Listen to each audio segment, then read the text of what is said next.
we were reminded this week about how precious life can be and how quickly it can all be over, even through no fault of your own. I was streaming on YouTube on Tuesday night talking about the very first episode of Monday Night Raw. I'm sitting here talking about Max Moon and Damian Demento, of all things, when I started seeing messages in the live chat about Jay Briscoe. And I didn't want to believe it. I was hoping it was a hoax, because sadly that happens sometimes where someone will post, oh, so-and-so died, and then I come to find out it's not true. So you just kind of ignore it. And then I went to Tony Khan's Twitter, and I saw that unfortunately it was true. Jamin Pugh, known to wrestling fans as Jay Briscoe, one half of the reigning Ring of Honor World Tag Team Champions, passed away in a car wreck just 1 week shy of his 39th birthday. And 1 day shy of his brother Mark's birthday. Mark turned 38 on Wednesday, leaving behind a wife and 3 kids, 2 of whom were in the car with him when the accident happened and are still in the hospital being treated for horrendous injuries. I mean, these injuries would be bad enough for an adult. For a child, they're even worse. He was driving his daughters to a school function in his 2016 Chevy Silverado 2500 a little after 5 o'clock on Tuesday, when a 2019 Silverado driven by 27-year-old Lillian Turnahan, for reasons that remain unknown and may never be known, driving in the opposite direction, crossed the center of a 2-lane road and drove directly into Jay's truck, causing a head-on collision. Now, these are 2 big vehicles on a road where I believe the speed limit was 50 miles an hour. And if they were driving anywhere close to that, it's a miracle anybody came out of that alive. Jay was not wearing his seatbelt. The other driver was wearing her seatbelt. Both were killed.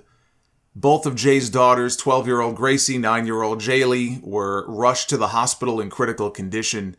Police are still investigating the cause of the crash, and that's important to point out. We don't yet know the circumstances around why this woman veered into oncoming traffic. Your mind first goes to, what was she doing? Was it drugs? Was it alcohol? Was she texting somebody and took her eyes off the road? All it is speculation right now. And if it was any of those things, the cops are going to be able to find out. But it could just as easily have been something less nefarious, and so for that reason, I think we need to just keep in mind that 2 people died here, not just 1. And that family is grieving as well. There's no sense in beating up on anybody until all the facts are known. But the real tragedy here, it's not even that, the wrestling world lost a great wrestler.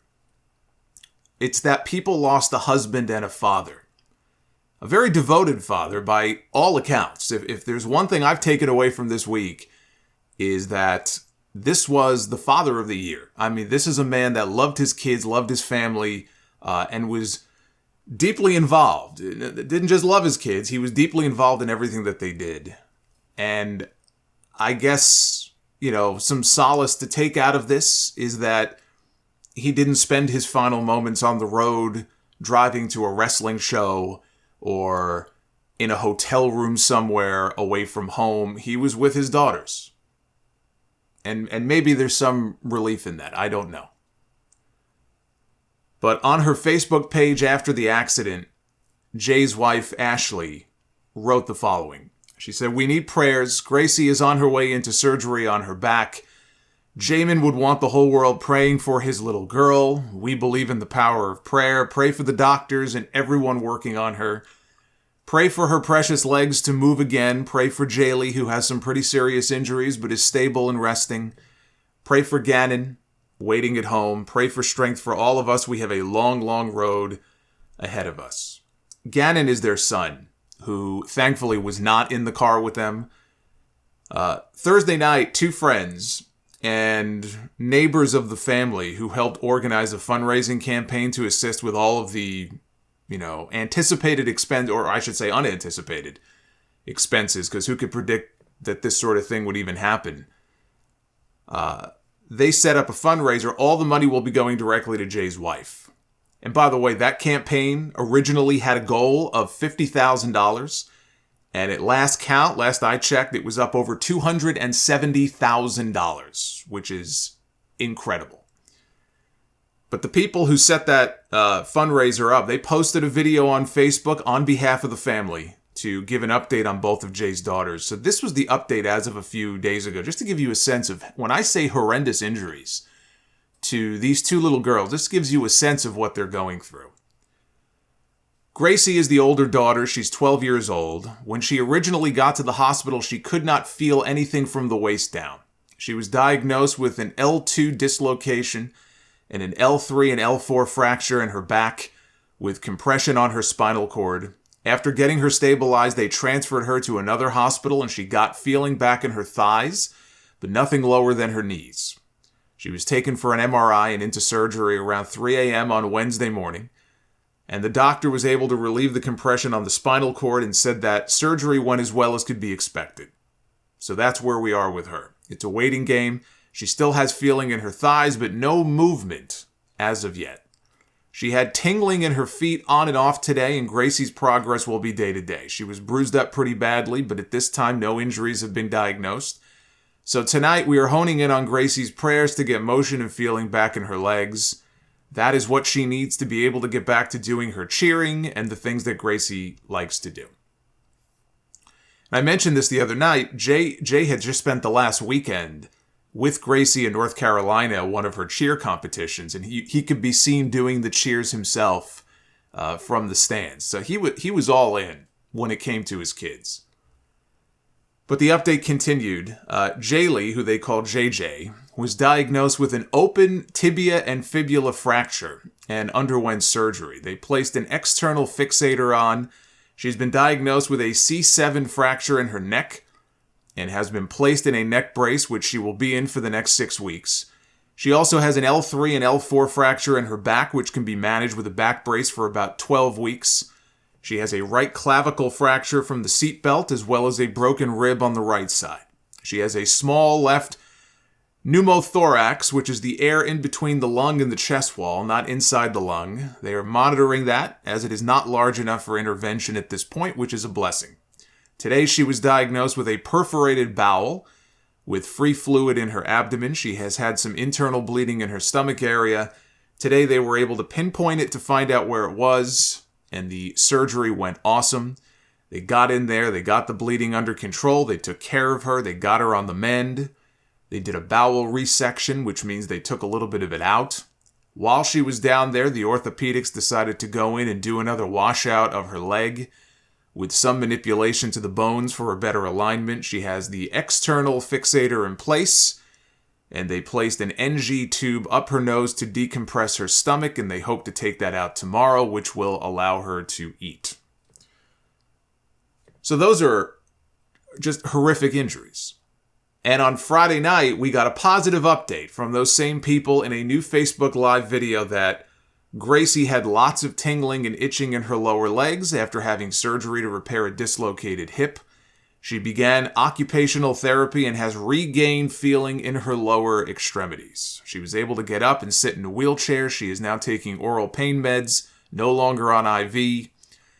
So that is fantastic news because, again, they were not sure. Her grandmother told the media they were not sure if she would ever walk again. So that is awesome. And his younger daughter, Jaylee, was fitted with a back brace. She was able to get up and sit on the side of the bed. Also spent some time in a wheelchair. Still had the tube up her nose. Was unable to eat or drink as of Friday, but they were hoping yesterday to get her back to eating normal food. So that is some light for them in a very dark week. You know, it's bad enough the family has to plan for a funeral. You add all of this in, and I just cannot imagine what his wife must be going through right now. You know, Jay Briscoe and I were pretty close in age. I'm slightly older than him. And it really just puts things into perspective when I see something like this. And for me, it hits differently than a lot of other wrestler deaths that we hear about and that I talk about because I lost my father in a car accident.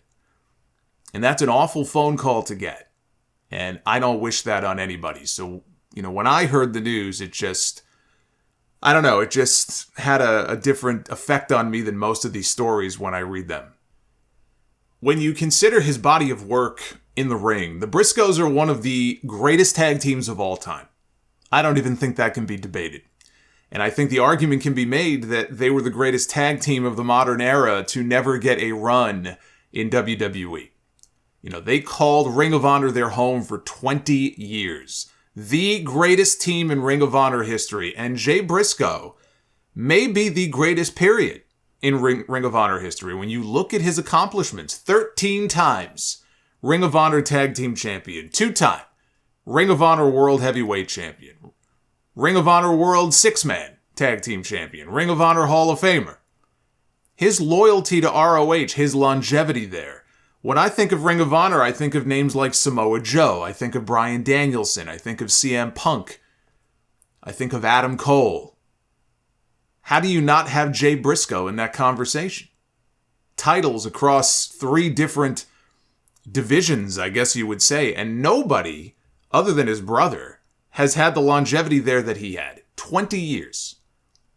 That will never be matched.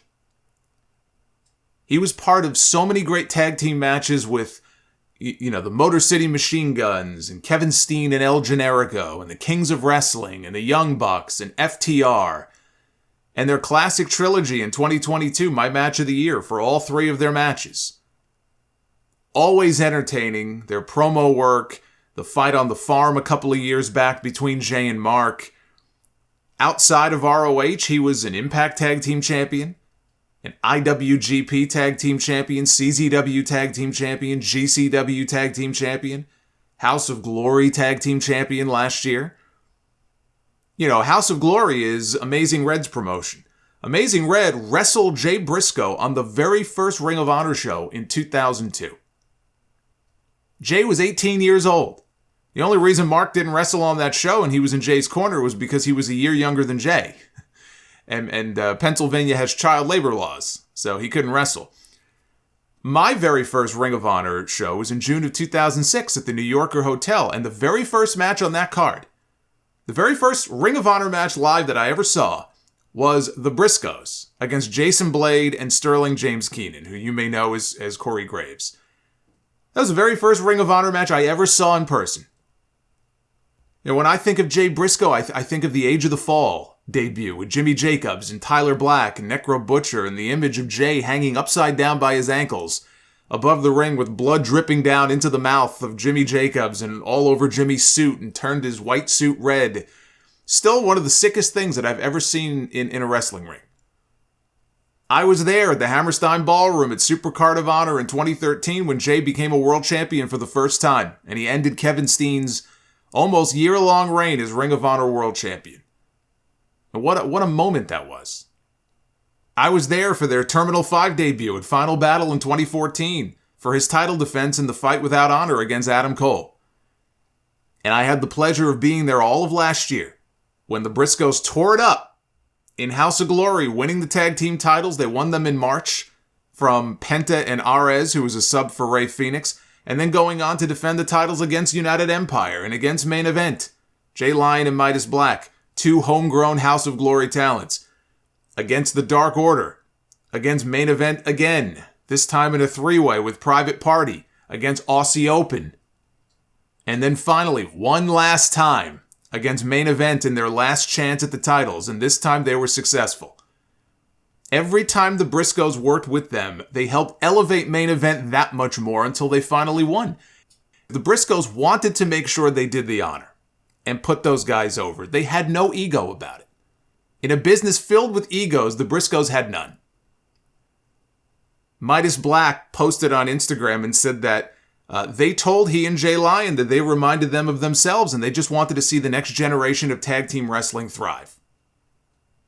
You know, the fact that JD and I got to sit there last month and call Jay Briscoe's final match. We had no idea, obviously, at the time that it was going to be his last match. This was only a week after the dog collar match with FTR. People think that was Jay's last match. It wasn't.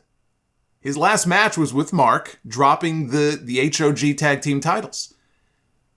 And I will forever be grateful that I had that opportunity, but they should have had many more matches after that. And now they won't. And that really sucks.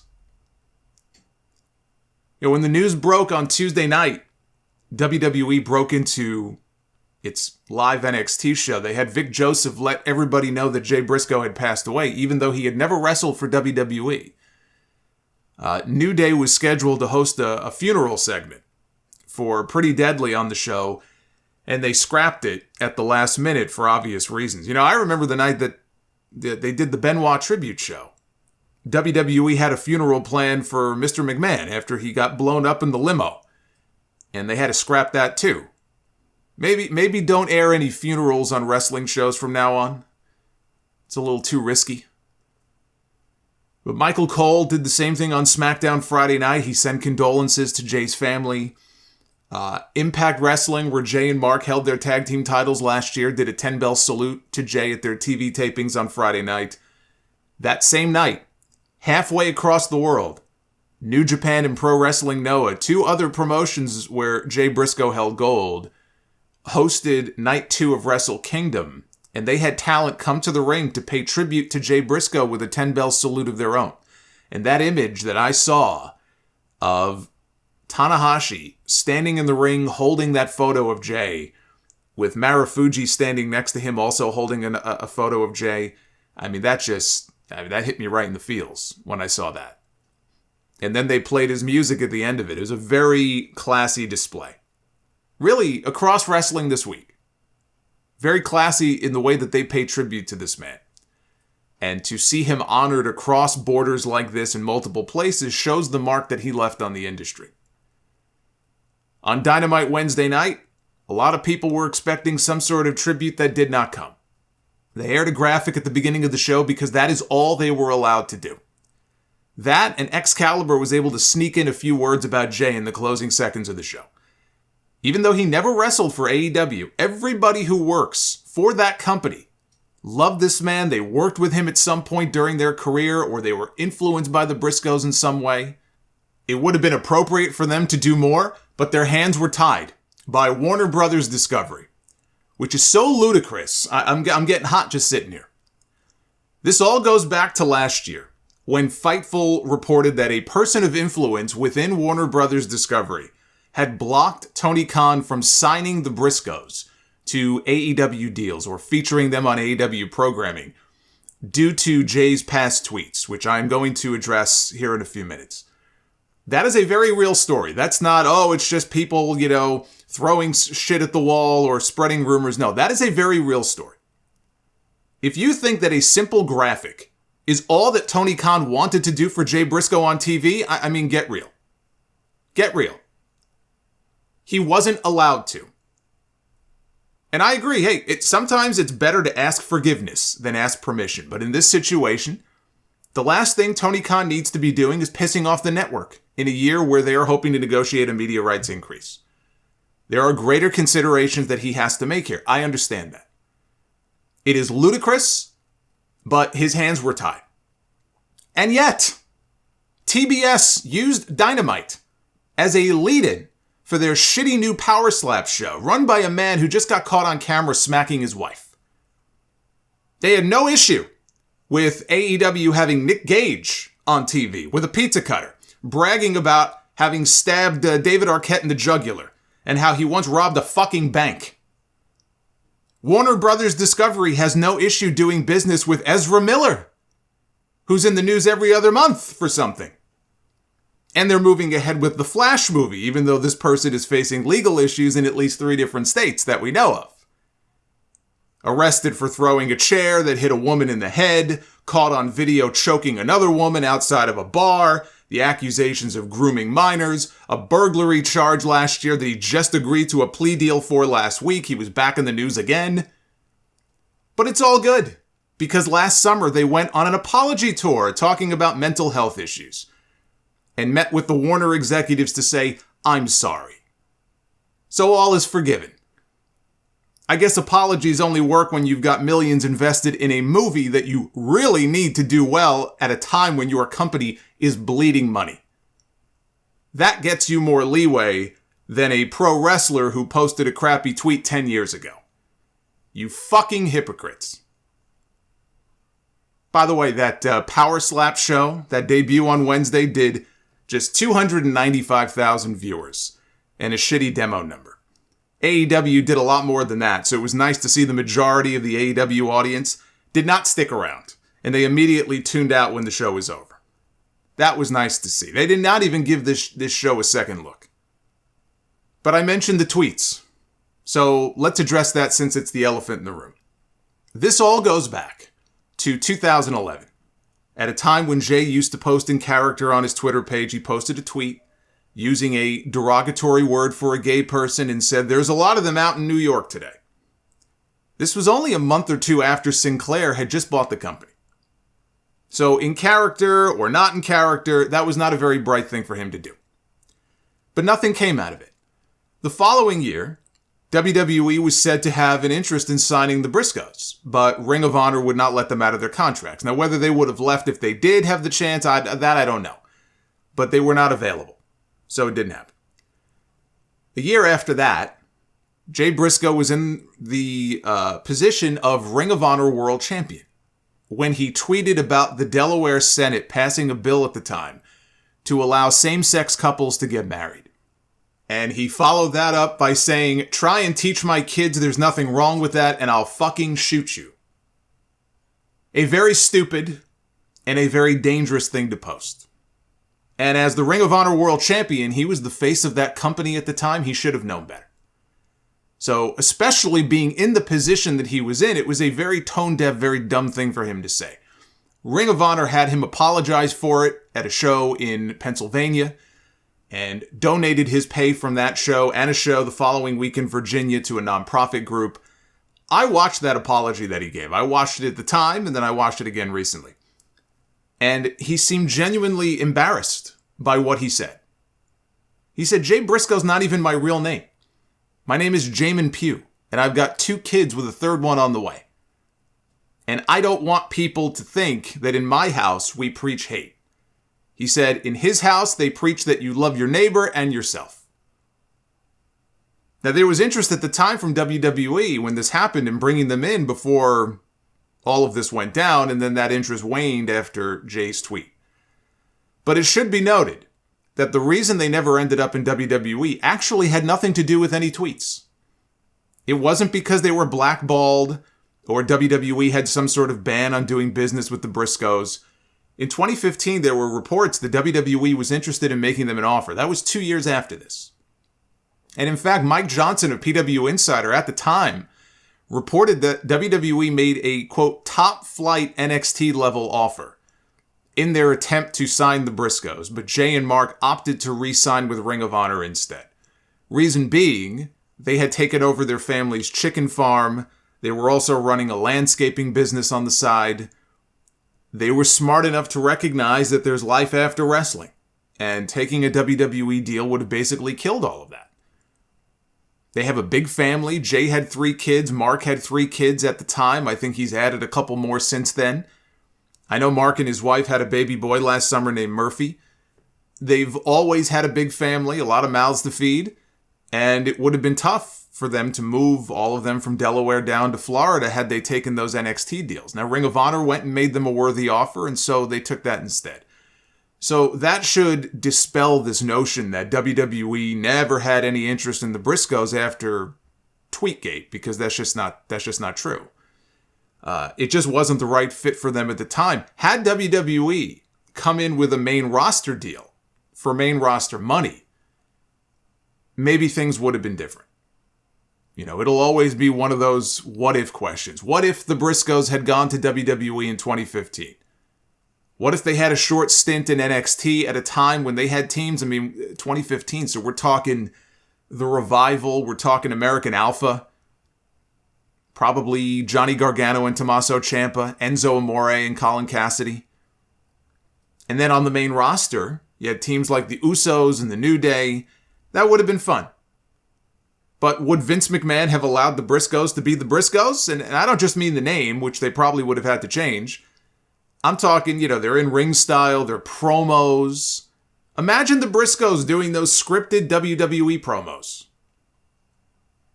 I have a super chat that pops up on the YouTube stream sometimes of me doing a Bushwhacker impression. And sometimes people ask, well, what is that from? It's from last year. I was talking about the Briscoes and what Vince McMahon might have done with them if they ever went there. He might have turned them into a fucking modern day Bushwhackers. Who's to say? Who's to say how it all would have worked out? We'll never know. But that tweet cost Jay and his brother a lot of money. It cost them a job years later with AEW. Tony Khan wanted them in AEW right from the very beginning. He wanted them to be part of that tag team division with the Young Bucks and the Lucha Bros and LAX and Daniels and Kazarian and all the other great teams that they had lined up. Warner Brothers Discovery would not budge. Tony Khan got around their edict. He signed them to Ring of Honor deals after he bought the company. Nick Jackson told The Observer that Jay took sensitivity training before signing those contracts, and everybody he talked to said how genuine he seemed and how different his opinions were during the training and how much of a changed man he was. And that he wishes he was given a better chance for forgiveness when he was still alive. But the Briscoes were not allowed on AEW TV, even as they were promoting their matches with FTR. Remember when they announced the dog collar match for Final Battle? They kind of threw it out there at the last minute a few days before the pay-per-view. They had Billy Gunn's kids. They had the Gun Club go out on Dynamite at the very end of the show and announce the match. FTR was in the ring. Gun Club came out on stage and they announced the match instead of having the Briscoes show up. They weren't even allowed to air a video promo from them. At All Out in September, when they randomly brought in the Motor City Machine Guns to team with Jay Lethal against Wardlow and FTR, that spot was earmarked for the Briscoes, not the Machine Guns. But since they couldn't promote them on TV, they could use them on the pay-per-view, but I guess, the idea, from Tony Khan was if we can't promote them on TV, then there's no sense in using them.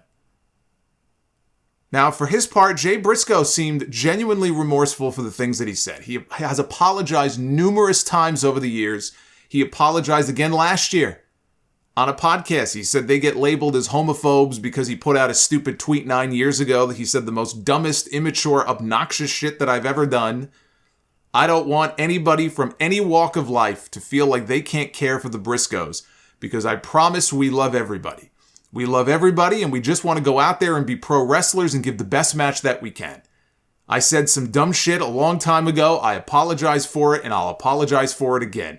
It was stupid. I feel like now there are people who look at us like we can't cheer for them because they hate a certain group of people. We don't hate nobody. We love everybody. We are just some country boys. I thought I was taking a stand for the Lord back in the day. I understand people who think that it was more than just a dumb, ignorant tweet. It was a disgraceful thing to say. That you would shoot someone for saying something or trying to teach your kids something, that you would threaten violence against a group of people. Every single one of us is guilty at some point in our lives of saying something very stupid. Saying something that we regret. Saying something that we wish that we could take back. Not because we got caught, not because we get called out on it, but because genuinely we look at it and go, man, that was a fucking dumb thing for me to say. We all have moments like that. Not everybody threatens to shoot people. There's no justification for that. I'm not condoning it. And neither did he. But I think it sucks that no matter how many times he apologized, no matter how many people came forward that he worked with to talk about how good of a person he was and how well he treated them and just how good of a human being he was in real life. No matter how remorseful this man was, that one tweet still, for a lot of people, was the main thing that defined who he was. That he was not given a chance to grow and to change. That he should be treated like some kind of pariah for the rest of his life. I respect their loyalty to Ring of Honor, but the Briscoes deserved a bigger stage. And I think it's telling that even though they were never on that top stage, that they still are as, not just respected, but as well-known and as well-traveled as they were, the success they had, the impact that they left, even never being in WWE and never being on AEW television, and still the wrestling world was in mourning. And I think that says a lot about them and a lot about what they were able to accomplish in spite of that. Maybe if they would have gotten that, maybe this never would have happened. AEW was out on the West Coast this week. If he was on that show, maybe he's not on the road in Delaware at 5 o'clock on Tuesday. I mean, don't think that thought hasn't crossed my mind either. I was thinking about that too. What Tony Khan did do was film a Jay Briscoe tribute show after Dynamite and Rampage on Wednesday that is going to air on ROH's Honor Club service. It'll be for free. It's also going to be posted on Ring of Honor's YouTube channel as well. They had very limited time to put together a show on very short notice. They wanted to fly certain people in for it. Logistically, them being out on the West Coast, it just wasn't possible. They couldn't even get Bobby Cruz, the Ring of Honor ring announcer, to come out. They tried to make it work, and it just couldn't happen.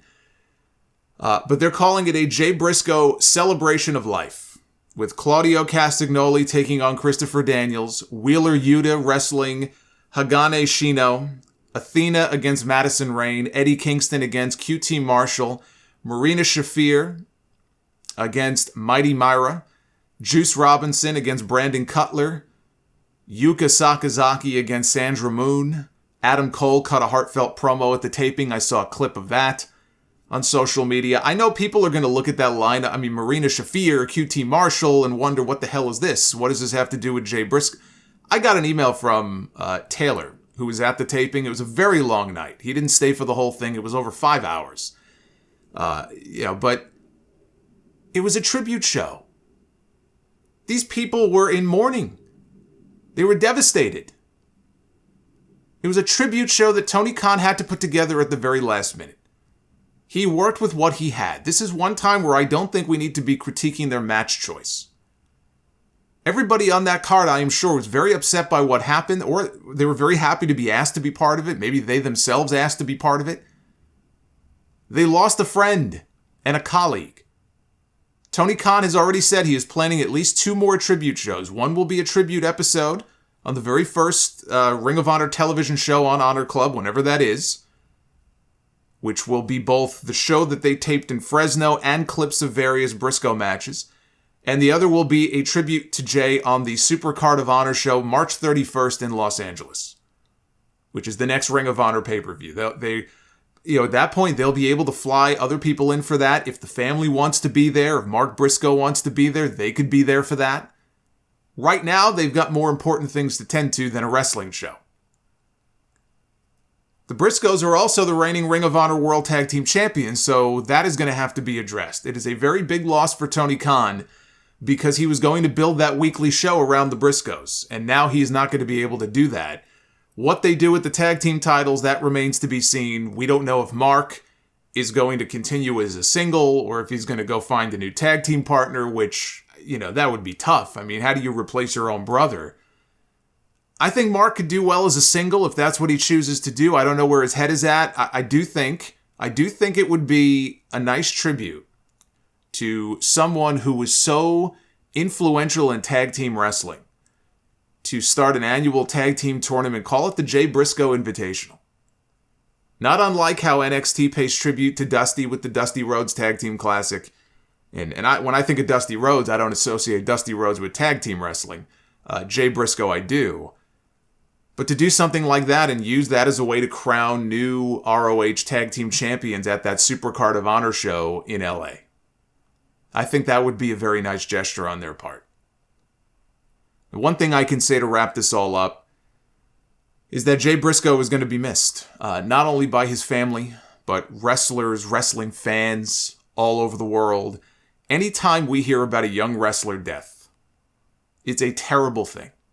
And we have heard about this far too often over the years. This one just feels different. This one has stuck with me more than most because it was so unnecessary. And the circumstances with his girls being in the back seat and what they're going through, Owen's death fucked me up more than any other wrestler death. And he also left behind a wife and kids. That was also completely unnecessary and completely preventable. And similarly here, it just breaks my heart. I don't know what else to say. I mean, my condolences to his family, all of his friends. And the one thing I'm hoping for right now, the most important thing, I'm hoping that his daughters can make a full recovery. Right now, that is the only thing that matters.